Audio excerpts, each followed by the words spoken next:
Has the British monarchy become a royal burden? Looks like it has. The Queen is blackmailing elected parliamentarians, stopping the United Kingdom from advancing towards its sustainable development goals. The British Queen is abusing her ceremonial position to secure her private interests. These are big charges, yes, but there is no smoke without fire. Tonight we have reports and records from Parliament. On the 28th of July, The Guardian reported that the Queen secretly lobbied Scottish ministers for climate law exemption. This was their headline. What is this law? It is called the Heat Networks Act of 2021. The law makes it compulsory for all private landowners of Scotland to sell a certain amount of their land. What for? To facilitate the construction of pipelines to heat homes and businesses using renewable energy.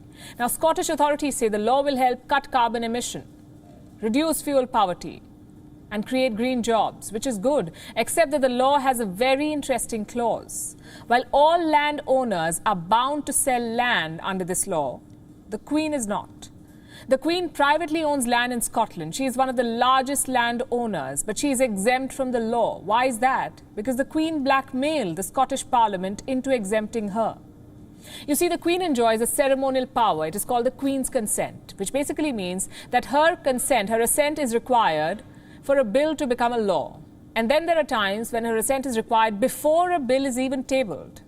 And this is when the bill affects the Queen's own interests, her property, or hereditary revenues. The Heat Networks Bill fell under the second category, so you needed the Queen's nod before tabling the bill. In January this year, the Queen's office was informed that her consent was needed to table this bill. It would allow the compulsory buying of land from landowners, including the Queen. A couple of days later, communication began between the Queen's lawyers and the office of Scotland's then Energy Minister, Paul Wheelhouse. The lawyers tell him that they are concerned about the bill. So the minister agrees to amend it. And we have a copy of the amendment. Look at page 7, section 75. Paul Wheelhouse makes an amendment. And this is what he says. The Scottish ministers must not authorise under subsection 1 any acquisition in relation to land which belongs to Her Majesty in right of her private estates unless the appropriate authority consents to the acquisition. Parliament proceedings record that an independent parliamentarian called Andy Whiteman opposed this amendment. He said it's wrong to single out the Queen for preferential treatment. Allow me to read out from the Parliament's records there. This is what Andy Whiteman says. I have no objections to the Queen owning property in a private capacity. However, she cannot, on the one hand, claim rights to private estates as a private citizen, and on the other hand, continue to be exempt from the rules that govern the affairs of all other private citizens who own land. We should not be seeking to make any exemptions for Her Majesty.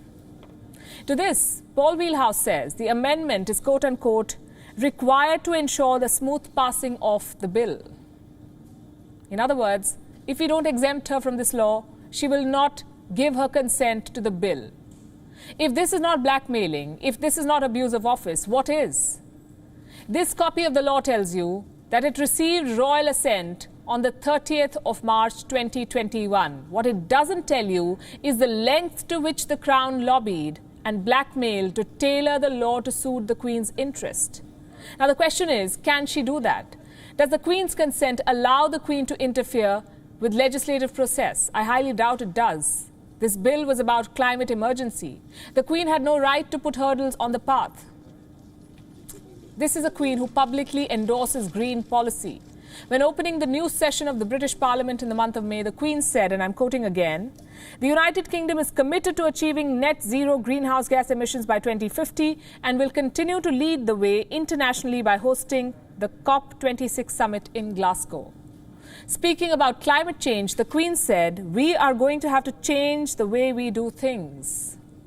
This was as recent as the 1st of July, this month. This is what she said. We should change the way we do things. Maybe it's time someone reminded the Queen that this change, the one that she's talking about, starts at home. It's time the British royal household shed its hypocrisy. On the one hand, you have Prince William, his father Charles, the Queen, and the whole royal household campaigning to protect the planet, cut emissions. On the other hand, legislations aimed at cutting emissions are being blocked and interfered with. By whom? By the Queen herself. As we speak, the Queen is the only person in Scotland exempt from an initiative to cut carbon emissions. How is the UK okay with this? How can the Queen be allowed to use her position to set the country back from its sustainable development goals? Let me remind you, we're talking about a non-elected, hereditary, ceremonial head of state. Should she be allowed to lobby, allowed to make changes to bills stitched together by elected representatives? What happened in Scotland, by the way, it was not a first. The Queen has lobbied countless times before this. In 1968, the Crown ensured that road safety rules do not apply to her private estates. In 1975, she lobbied against bills concerning leasing of private land for development. Some 40 years later, history repeated itself again, and these are just the cases that have come out that we know about. This is not how a constitutional monarchy functions. The Crown is becoming a royal burden for the United Kingdom, becoming a hurdle in its path of development. Again, how are the voters okay with it? WION is now available in your country. Download the app now and get all the news on the move.